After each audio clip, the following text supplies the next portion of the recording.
Hey guys, this is Mcguire, my head coach in high school, and I'm obviously Kevin. So the question I ask everybody is, what is the hardest person you've ever had to play against? And so you coach, obviously, and who was the hardest team you ever had to play against? Oh, wow. The hardest team I've ever coached against. Oh my gosh, it was maybe 11 years ago. I coached against, when I was coaching at Wilson, I coached against a team in Stringtown. And Mm, Stringtown was a defending, I think, state runner or state champion. And then they returned everybody, and they were loaded. yeah. And I mean, I can remember one kid dunked or went for a dunk and he jumped over one of our players. Mm. And the only thing that kept the dunk from being successful is our kid, was trying to take a charge, but his face hit him around the pelvic area. Oh wow. so Yeah, so he that's stopped the crazy. dunk, but it wasn't necessarily intentional. And that kid Right. and that player for Stringtown played at Iowa State, finished his Stringtown. I career. know that's. Yeah, it's home of Reba McIntyre, and Oh. but we that was a great team. It was a great group that we played against, and I think they ended up being state semifinalists this year. Got that a year they were undefeated and got upset in the state tournament. But that was a good team. That was probably the one of the best teams I've ever coached against, and they were Class B. I think maybe Class A, and it didn't matter. They could have Yeah. played 6A. They Yeah. were one of those teams that was loaded. So Okay.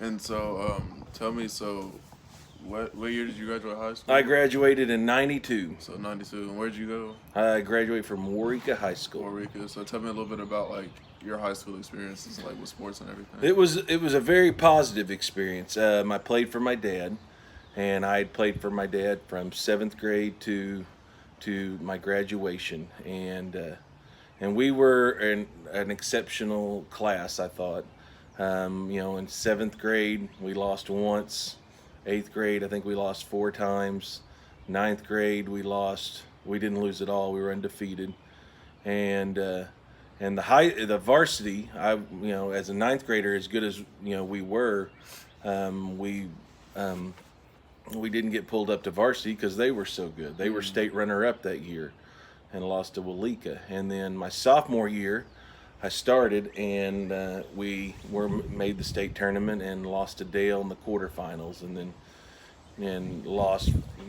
four or five times. And then my junior year, we lost eight or nine times and got beaten regionals. And then my senior year, going into the playoffs, we had only lost a couple times. We're ranked in the top five, and ended up getting upset in regionals. But it was a great experience in basketball. Football was equally a great experience. Basketball, I mean, I graduated with um, a phenomenal player in Lonnie Nunley, who is currently the athletic director at Cash, and I played with some exceptional players when I was a sophomore and a senior. Stephen Hunt, who's an assistant coach at Velma, was a senior, and Todd Overstreet, who's now I think a principal at Kingfisher. He was an exceptional player, exceptional leader. So it was a very positive experience. Had a lot of successes, a lot, high expectations at Warwick at that time. We made the state tournament 2 years in a row. Freshman, sophomore year, they had made the state tournament several times before that. So So you went to ECU, correct? no, I played college football at Northwestern. Northwestern. Okay, I couldn't remember. Yeah, Northwestern. I played a year. Ended up by the end of the year starting, but I liked playing football, but I didn't love playing football. And what I mean by that is when you play college sports, as you know, Yeah. Yeah. you better love it, Right. because It's a job. it's a Yeah. job. You're not going to develop close relationships with your coaches. You're doing it almost 24/7, it feels like. Right. And so I finished my year, went into the off season, probably a projected starter since I'd started at the end of the year, and I just thought, I'm kind of done with football. Yeah. What And position did you play? I played receiver. Receiver. Yeah, I was an all-state receiver in high school and played in the all-state game and the Oil Bowl football game. And so I had some successes in football. But once I finished playing that year, I was living in Alva and called up their basketball coach at the time, was Scott Raper. And he just finished his tenure at Bishop McGuinness, and I worked for him for the next year, my sophomore year, and coaching career started after that. And I was about to ask you, like, what made you want to like start like coaching and stuff? Yeah, I mean, I'd grown up. My grandfather, Jack Davison, was a Hall of Fame football coach. He's, I grew up with my dad, Michael Davison. He was a successful basketball coach. My Kevin Mcguire, my father was coaching as well, and he coached in Palm Springs, California, and Hera. So I've grown. I mean, I grew up. My mom in college. I was around when my mom went to college, and she, worked in the athletic office. Yeah. Kevin Mcguire, played college football. Michael Davison played college basketball, and I'm sitting in the gym watching it all. So I was surrounded by sports and had surrounded by coaches. So it was one of those things that you see. My dad just have such a positive influence on people's lives that. You're like, I want to do that. I want to have a life that has significance. So that's why I went into coaching. Yeah, and so how long have you been at Duncan? It's been. I think It's been a little bit now. I think this is I'll start year 7. Year 7. But it might be year 6. It blends together. Yeah. I think it's year 7. Year 7. But okay. Yeah. So, whenever it started to kind of where it is now, how have you like kind of think the program has grown? Like, Well, I love my time at Duncan. To me, it's my dream job. I'll never go anywhere else. This is where my family is. This is where the kids that I love, the people that I love working with. When we came in, they hadn't won a game. They won one game the previous year. And really, I guess in the calendar year, they hadn't won a game at all. And so that first year, we went 12-13. Now, the difference, because I was coming from Wilson. At Wilson, we won, a couple games the first year. And then we went to, won 16 games the year next year, 18 games, 19 games, 20 games. So we were highly successful, and so then you can. But that's in 2A, and no disrespect, but when you come to a level like 5A or 6A, oh my gosh, every night is a rivalry game. Every night, it doesn't matter what their record is, they can play. I mean, in fact, last year we laughed because out of the 32 teams in 5A, only I think 10 teams have winning records because it's just a battle every night. And that says a lot that we had a winning record. Yes, and so crazy, we have built the program to where every night we are competitive. Right. We're on the verge, on the brink of a state tournament every year. If a break goes right, or then you might make it, or it doesn't, you won't advance. And so that first year we went 12-13 and established that foundation, and I think it's continued to grow. We've had we have to the thing that we pride ourselves at Duncan is that we have to play harder than everybody else. We have to work in the off season harder than everybody else. We have to scout better than the other team and be prepared for those games. And I think that's held true. I mean, we have a great staff in Jamar Lockhart and Brandon Kephart, Mike Mitchell, Logan Martindale. We've had great coaches that have come through our system, and Brian Keith and Trent Parrish and Ron Booth and Kedrick Emerson, and so every one of them just buy in, and it's really exciting every night. We know we have a chance to win. We are going to win some big games. We're going to lose some heartbreakers. The hater game. Yeah, I mean, you're just right there on the edge, and it's a free throw here or I'd rather lose by 8 than lose by 1. Yeah, man, that's tough. That was a tough game. There's tough ones, that was a tough one. And we get excited every year, and this was for us it was a tough year. I think we won 7 or 8 games, and but we came in, with your year. We had built up. We'd had experience. We'd gone through the hiccups, right. Like we had. That was a tough sophomore year. Yeah, sophomore year, everybody was inexperienced, and then you build, and then we come in, and your senior year, we're on the verge of a state tournament berth. We play one of the best players that's still in high school. It's maybe committed to got offers from Texas Tech and Oklahoma State and Jackson Robinson, and we shut him down. Yeah, man, we should have won. Had a great game plan. We're hitting shots in the first quarter, and you're thinking, man, it's going to be a great day. Yeah. I still think we could have beat Lawton Hike too if we didn't. Yeah, it just it every happens, night, every night, anybody can win at this level, and that's what I love about it.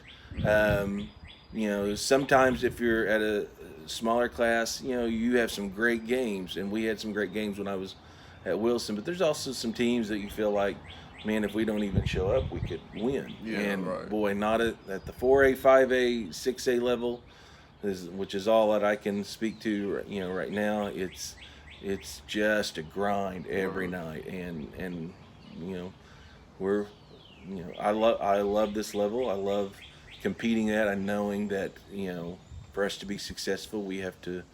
There's a whole lot of factors that have to come into play. So. Right, and so. As a head coach for so long, what is some of the great qualities you look for in the player? That was one of the number one thing that you look for. Effort and attitude. Because there's going to be great players players that can shoot. There's going to be players that can dribble. They have to be extremely coachable, which is part of that attitude, and they got to work their tail off. Diving on the floor, doing the little things, charges, whatever. And some of those players have it. Sometimes it just takes experience. When you're a sophomore, it's within you. Sometimes you just a coach has to bring it out of you, challenge you, and some of it is that learned trait. And so but that's the first thing. If you have the work ethic. And you're willing to be coached, because I'm gonna be honest with you, and this, you have to have thick skin, right? Because it took me a long time to realize that. Yeah, I mean, because a coach, and this is what people I think don't understand. There is no one that believes in a player more than the coach. Maybe even more so than their family, but a family might believe in them more. A family, I always say, and I look at this from a parent. I hope and want my kid to be successful. I want Grayson and Asa and Juna to be successful, and I hope and pray for that and wish it for them. As a coach, you're working with them every day. I mean, we practice 2-3 hours a day. We have off season, and so when a coach is getting on to a player, it's because they believe in them, and because a coach isn't going to waste his breath. Right. And so we're pushing them because we think they can go at a higher level or play, better, and that's what gives me satisfaction is, sometimes, and I always say this, freshmen and sophomore are stubborn. Juniors are starting to get it, and then seniors get that aha moment. I get it now. I understand. And that's what I get excited about. And if you can, play high school basketball and put up with those coaches that love you so much that they're not going to, accept anything but your very best, then you're going to be, when you graduate, you're going to be friends with them. Right. I never understood. My high school football coach was Frank Bernard, And even Coach Davison, playing for him, I knew he loved me, but man, both of those guys just pushed me and pushed me and pushed me. Whereas every day when I would walk home or drive home, I'm questioning whether it's worth it. Yeah. And I think that's healthy. Do I really want to be here? Do I really want to be successful? Do I really love the game? You know, and ultimately, I decided, yeah, absolutely, I love the games. I love, sports. I love competition, and I wanted those coaches to push me, because in our own minds, sometimes accept mediocrity, and our coaches don't. Right. And same thing. They see something in you, or they saw something in me when I was in high school, and we continually see things in kids that maybe they don't see in themselves, and so I love that part of the game, and that's the number one thing. I'm as a player, receptible to coaching. Are they having a positive attitude? And that doesn't mean they don't have bad days, because that's there's players that just have meltdowns, and I'm no different. I was the same way, and I think that's healthy, because you learn to cope with things. Because as we've learned, especially right now, in what we're dealing with as a country, life is hard. Right. Families are hard, relationships are hard, and that's if you remember, that's what I would always emphasize. Say, listen, you're gonna struggle with your family, with your spouse, with your kids, and you're gonna wonder, is it worth it? And you got to tell yourself, yes, it's worth it. You got to persevere. You've got to learn from your mistakes, and just push yourself through those hard times, because right now we're in a hard time. And it's not going to be the only one that we experience in our life. Yeah, right. That's true. So overall, how would you describe how big of an impact sports has affected you and your life and what you do on an everyday basis? Oh, it's huge. I mean, it teaches you to never give up. It teaches you to persevere through difficult times. I think it teaches you that everything is worth working for. Because and there's going to be people in your life that don't want you to succeed. The other team does not want you to succeed, but you have to push through that. And when you fail, and failing is okay, you learn, all right, what did I do wrong? How can I learn from this? And so, sports, I think, and competition is healthy. Now, what we have to remember, and what I try to emphasize, it's not the end of the world. If you lose a game, it's life will continue. Life will go on. The sun will rise the next day, and it's okay to be disappointed. It's okay to be frustrated, but you got to persevere through that. And I think that's what sports teaches you: that hard work, determination, positive attitude, learning, about yourself, learning about others, that you can do anything in this world. And that's what I try to teach my players, my children, that there's nothing in this world that you can't do. And you're going to have me, you're going to have our coaches, backing you up the entire way. So what is let's see, so what is, for people that's watching, what is for Duncan to be expected? What is the next goal for the next couple of years with Duncan basketball? Well, I'm gonna tell you, I'm excited. This last year, when your team graduated, and there was significant experience, and then coming into this year, we had some experience, and some kids didn't play, and so we go into this past season, we had zero experience. Not zero. We had a few returning players. Preston had played some, and Bladen had been significant. But that was it. And so a player goes from playing 1 or 2, 3 minutes a game to now they're expected to play 32. And maybe 28 minutes, and that's hard, especially at our level. But I'm gonna tell you, the kids were so receptive. They were, it was tough, man. I mean, we won like 4 out of 5 games, and then you lose like 7 in a row. And so it was tough, but they never gave up, and I'm especially proud of that. And so going into in those hard times, and this is the way life is, you go through those hard times, and now you're going to see some successes, because this team, we lose a few key players, but now we return with 6 or 7 players with experience that understand what it takes to be successful. You get a few players like Tully Booth and Trevin Stewart, who had to sit out a year because of transfer rules. So they'll come into the season juniors and very good players.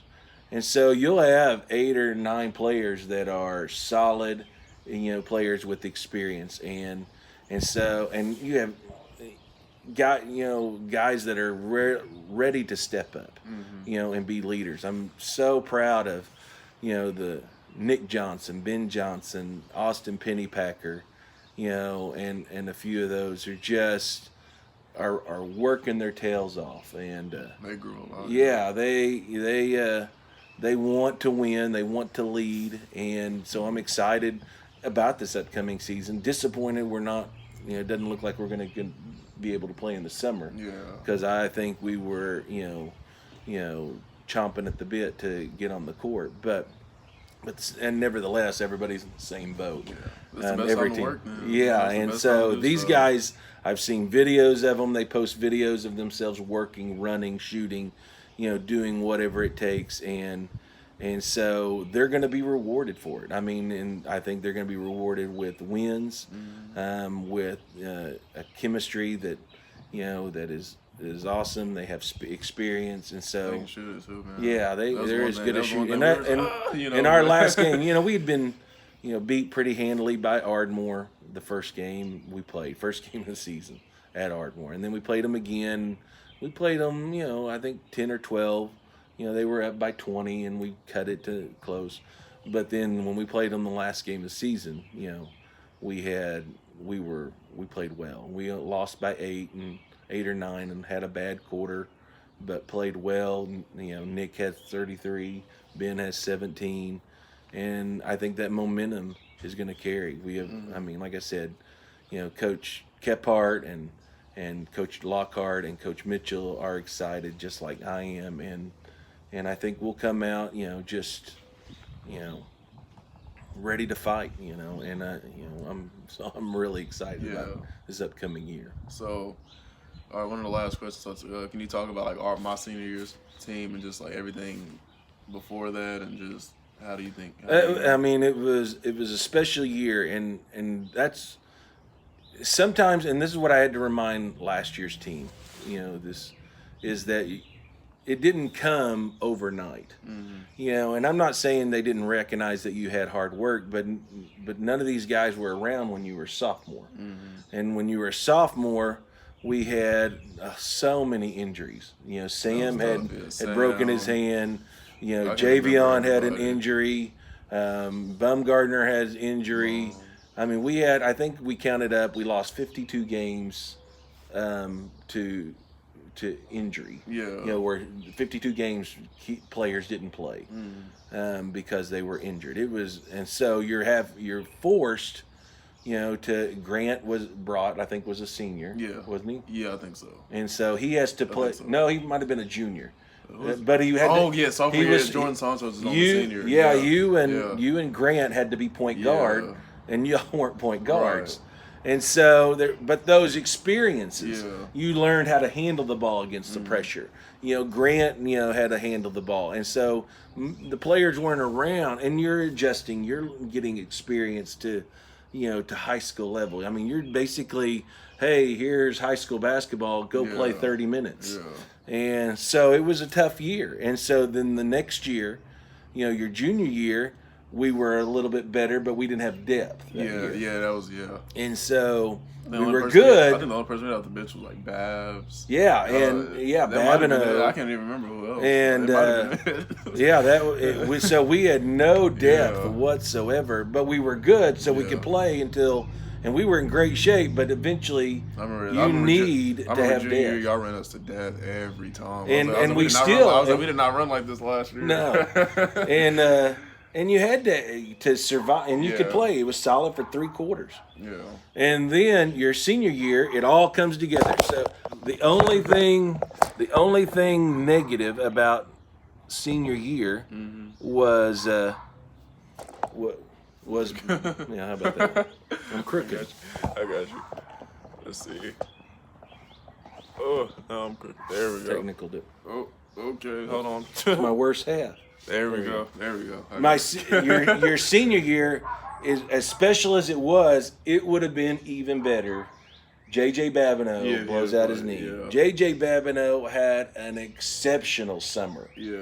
Oh my gosh, his summer was outstanding. He was hitting threes in the corner, Taking his charges, rebounding yeah. charges, and I- so we I- go into that season. I told Jamar, I was like, if Caleb and JJ were on the floor, I wouldn't have to guard a soul. I was just have to Oh, worry about my shooting. goodness. I was Yeah. like, Oh, it was- I would have had nothing to worry we about. were healthy.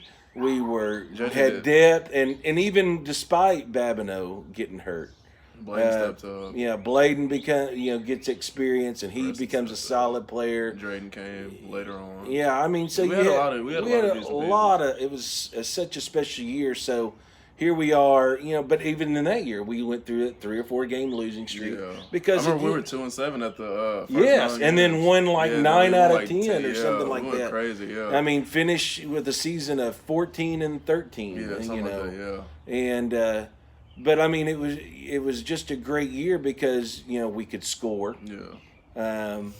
And we could defend and we could take charges. Where we struggled with was, and what I think ultimately did us in was rebounding. Yeah. We didn't have, Javion played great and Sam played great, but it would relied on you and Caleb and Bladen to rebound, Yeah. and you need more rebounders than that. And that's what when Ada. I mean, because it was a tightly contested game, and they got some key offensive rebounds. Yeah.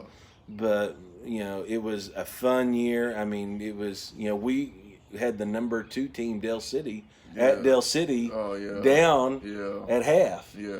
and then we lose. Yeah. I mean, they were loaded, but they had depth. Yeah. Again. They had like 15. They We had had like- like 7. yeah, we had seven, 8 kept players, picking in and- people, Yeah, and they had such solid depth. And it was like That was a fun game. It That was, crazy. and, that was a fun game. and that's so you go into the Ada game, and like I said, Jackson Robinson was as good a player as there were, and Javion guarded him so well that the kid had to go in the corner. Yeah, I think he had like 8 points. He finished with yeah, 11, yeah, and 11, 7 of yeah. those were on free throws. Yeah.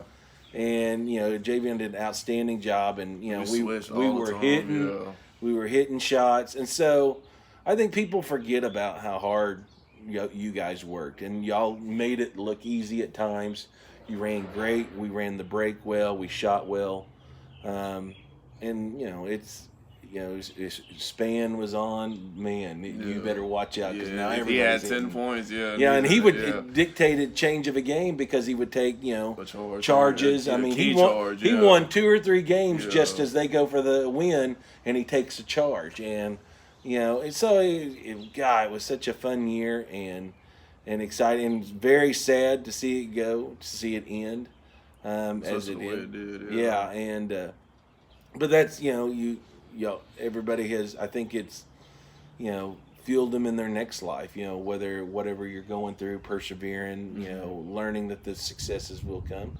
And I think this year's team is very similar to yours. In that they were young. We didn't have rebounding this last year, and then all of a sudden this next year we have shooters, we have rebounders, we have a little bit more depth if you go into the season healthy. Mm-hmm. But yeah, I remember we went to Missouri.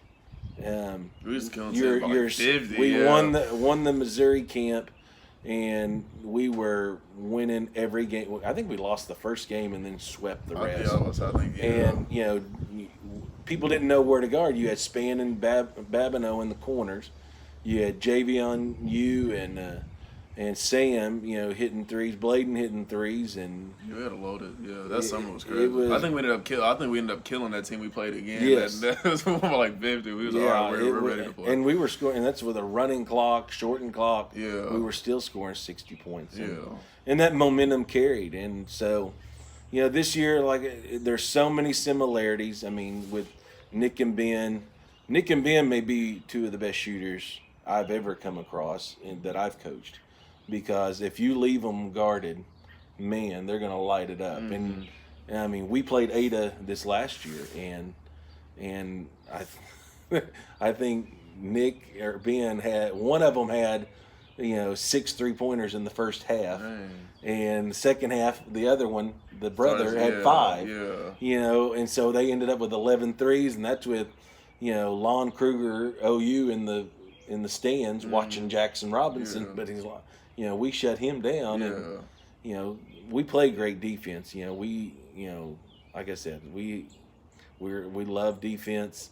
And the offense sometimes has to catch up, and there's so many other factors, rebounding and effort and experience and depth, and so your year was very special, and then here was a year that it wasn't disappointing by any means.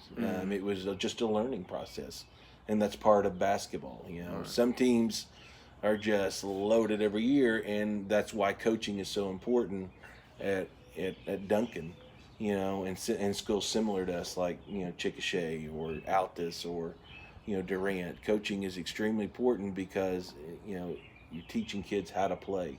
Okay, they can shoot. Okay, they can dribble. Yeah. But there's more to the game than shooting and more, dribble. yeah. It's a lot more. So Here's my bonus questions. I have Okay. 4 of them today, so I have a little bit more than All usual. right, come so on. the first bonus question is greatest era in sports. In the in NBA, in the the NBA. NBA, Yeah, in the NBA. The 1980s, That's early what Melvin 90s. said in the 80s. Yeah, but here's where it's something people forget, and it's because of the social media age. In the 80s, they played great, and you had great players: Larry Bird, Magic Johnson, Jordan. Yeah. Yeah, you had, the bad boys, Isaiah Thomas, Chris Mullin, the Warriors. I mean, you had all Patrick Ewing. Great era in basketball, but it was known for not playing great defense during the season. Mm-hmm. Now the playoffs, it was tough. Yeah. But in the regular season, I remember it was all the time, and I'm in junior high, elementary, and we'd always talk about they don't play good defense because it's regular season, 82 games. In this era, in the present era, you're confronted from so many talking head shows, like First Take or Get Up or The Herd or whatever it is, and everything's on video and they criticize it. We were watching TV, on the weekends on CBS and TBS would show a game in the week. So this era probably doesn't get as much credit as it deserves because they play every night, unless you're James Harden, but play great defense every night. And in that era, had great players, but they didn't play as hard defensively every night. But 80s is I think you're starting to get an idea of it with Jordan, the Bulls, that's a great The Last Dance. Yeah, that's why I include the early 90s because I believe Jordan is the greatest player ever. But he didn't win his first championship until 91, I believe. Yeah, because I was a huge Laker fan, so very disappointed. He beat Magic in the finals. So yeah. So then the second question is, did Carol Baskin kill her husband? Do you think she did? Absolutely. I think she did. I think she did whatever she did. Yeah. But you just don't. That whole show was crazy. When you're wealthy, you don't just go missing. Yeah. And then you don't have does not have a solid relationship with her, what would have been her stepchildren. Yeah. So there's something shady. Yeah, that was a little crazy. Yeah. Yeah. So the third question is, so how are you going to describe to Asa and Juna about the coronavirus when they get old enough to, how are you going to describe it to them? Well, and to everyone, this is significant time in history. Mm-hmm. We have never in our lives, my life, your life, my dad's life, my mom's life, grandparents, never been told to stay at home Yeah. for months. Yeah. I mean, when I was a little kid, you're out playing. Mm-hmm. You know, you're always going and finding a game to play, work Mm-hmm. out, whatever. You know, and here we are saying stay home, Mm-hmm. do nothing. Yeah, just do nothing. Yeah. I mean, I've done. You can see around my yard, I've done so much stuff. I built a Since fire I've last pit. been here, I built a fire pit. You know, my brother-in-law put up a basketball goal. My father-in-law put up a trampoline. I've mulched. I've gravelled. You know, till I can mulch and gravel no more. I've raked leaves till I built a little dog park. Why? Yeah, Why did I build a dog park right there that Yeah. my dog can go in? Well, I Yeah. don't know, but I just did. You know, Nothing so more to do, I guess. I'm constantly working in the yard. My wife and I are constantly working in the house. It's a weird time that you have to. I think it will change the way we live. You'll be hesitant to give high fives. Yeah, I know. I You usually know, just kind of do. yeah, you'll give a head nod. How to describe it? I'm going to look at it as a positive. I'm a positive person. And so for me and for every coach out there, they should be taking advantage and spending time with their family. Because, one, we work for 8 or 9 hours a day. Basketball season obviously had just ended, and I would have been working and I'd have been getting ready for the summer. And then come June, I would have been gone a lot because of summer. Yeah, get ready for the season right Yeah, after when we get exactly. back. Yeah. We take July off, and so now I've been here for 7 weeks. You know, seeing minimal amount of people, and I mean it's just so I've got to spend a lot of time with my kids, and Juna's a 6-month-old. And she has learned to scream, and Oh God! yeah, and so I appreciate that a lot. But we've had a great time. I'm fortunate enough that I not only love my wife, but I like being around her, and I love my kids, and we've had a great time. Grayson and I have had in-depth conversation, as he's 13, and Asa is just cracking me up all the time, and I love, you know, of course, holding Juna, and so it's been a trying time, frustrating time, but it's also been, I think, very rewarding. You know, as a teacher and a coach, as anybody, I'll say in any profession that works full time, you know, this has been, I think, a time that we should take advantage of. And so the last question. So if you had to start, cut, and bench, it's Michael, Kobe, and LeBron.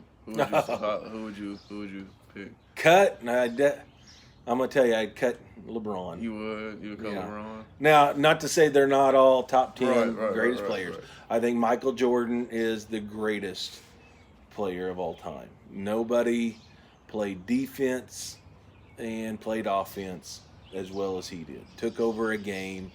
You know, I mean, maybe he doesn't have the 10 assists a game or 9, but, you know, he scoring 40, yeah. I mean, he dominated a game and didn't rely on the 3-point shot. Yeah.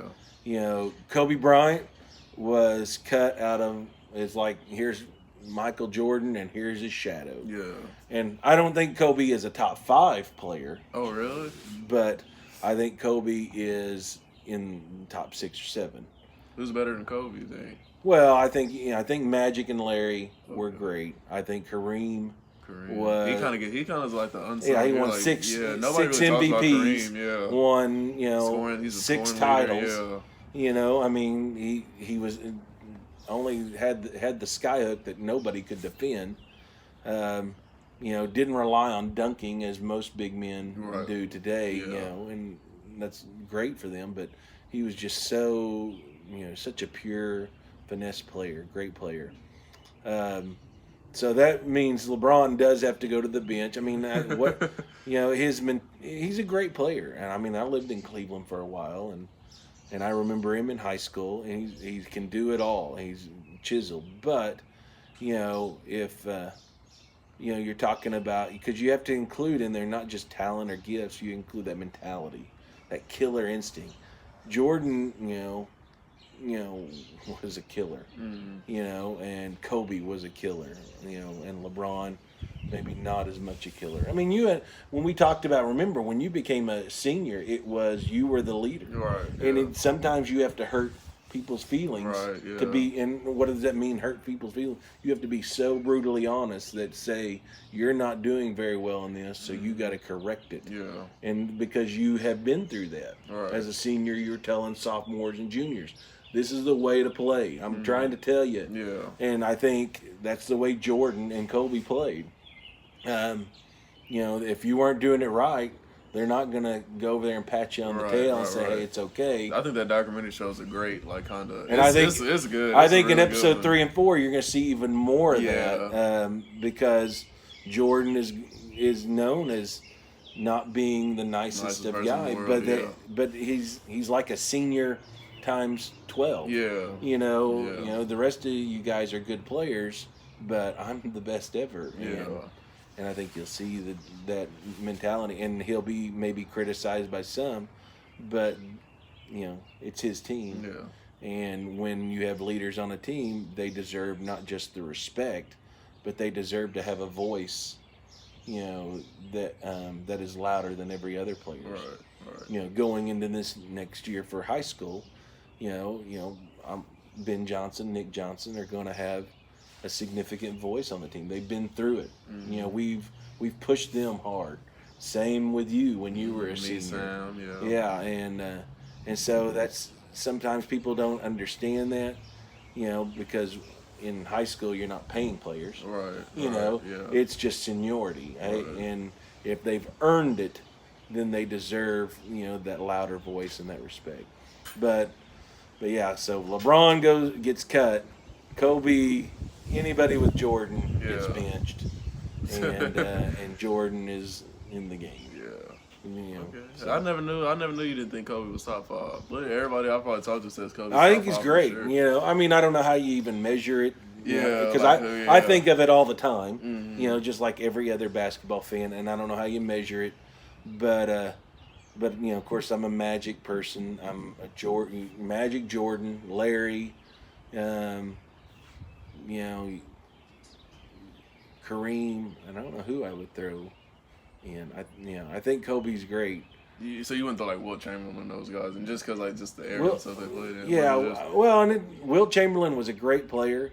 But he was all about statistics. Yeah. All right, you said I can't pass, so now I'm gonna have 25 assists a game. Yeah. But so he wasn't doing what was benefiting the team. Yeah. The team is what it's got to be all about. I think Wilt. I think like whoever what he leads in, I feel like it should be like a little asterisk above his name, and just then like the second person just comes first because nobody's gonna break none of his records. No, I mean he's like 118 50-point games. Yeah, nobody's ever gonna top him. Ever. I mean, and I think we put too much emphasis on championships. Yeah. I think Charles Barkley's incredible. Reggie Miller, he's 6'4", 6'5". Reggie Miller. Scottie Pippen. Deserves a lot of respect. But I do think Bill Russell deserves probably to be in that because he won 10 championships in 11 years. Yeah. And 1 year he's coaching. And playing. But he did the opposite of Wilt. He did what was best for the team, and that may mean he doesn't get the accolades today.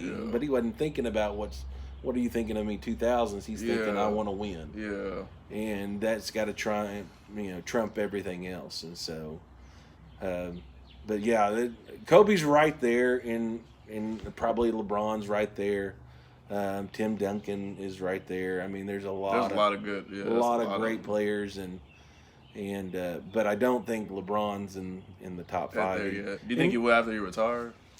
I don't think so. I think he's done winning championships.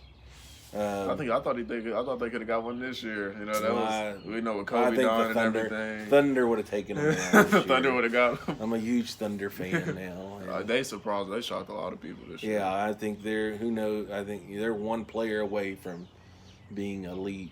But yeah, there is. I think LeBron is great. Mm-hmm. I think LeBron can dominate a game, but LeBron didn't even make the playoffs last year when he was the only player they had.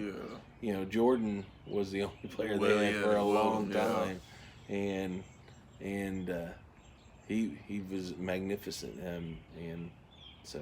No, thank you for having me. I know it's been a Enjoyed while. it. Enjoyed it. It has been a It's while. been a little bit, but... I'm excited what you're doing, and this is good. Yeah, it's fine.